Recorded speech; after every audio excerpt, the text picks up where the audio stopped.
तळेगाव दशासर वासियांनी दिले संपूर्ण अवैध धंदे बंद करण्यासाठी अमरावती पोलीस अधीक्षक यांनी निवेदन। 7 दिवसात कारवाई करा नाहीतर तळेगाव दशासर वासियांनी दिला उपोषणाचा इशारा। धामणगाव रेल्वे तालुक्यातील तळेगाव दशासर गावातील मोठ्या प्रमाणात चालू असलेले अवैध दारू विक्री, गुटखा, पान मसाला तसेच गावालगत असलेली नदीतील नाल्यातील रेतीची अवैध प्रकारे चालू असलेले उत्खनन यावर कारवाई करण्यात यावा, या मागणीला घेऊन आज 3 डिसेंबर मंगळवार रोजी तळेगाव दशासर वासियांनी अमरावती पोलीस अधीक्षक यांनी निवेदन दिले।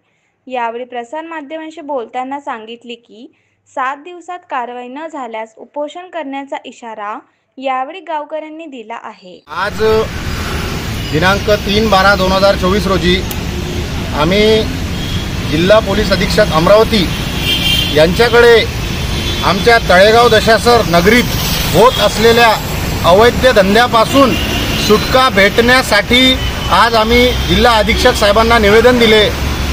आज आमच्या गावात खूप मोठ्या प्रमाणात दारू विक्री, गुटखा विक्री, अवैध व्यवसाय सुरू आहे। या सर्वांपासून आम्हाला तात्काळ मुक्ती भेटावी, अन्यथा आम्ही 7 दिवसाच्या आत आमरण उपोषण करणार हे आम्ही शासनाला सांगितलं आहे। आमचे जे काही आमचे मुद्दे आहे हे तुम्ही 7 दिवसात मान्य करून घ्यावे व आम्हाला याच्यातून तुम्ही मुक्त करून द्यावे, अन्यथा आम्ही 8व्या दिवसापासून आमरण उपोषणाला बसण्यात गावातील नागरिक, सर्व गावातील युवक तयार आहे।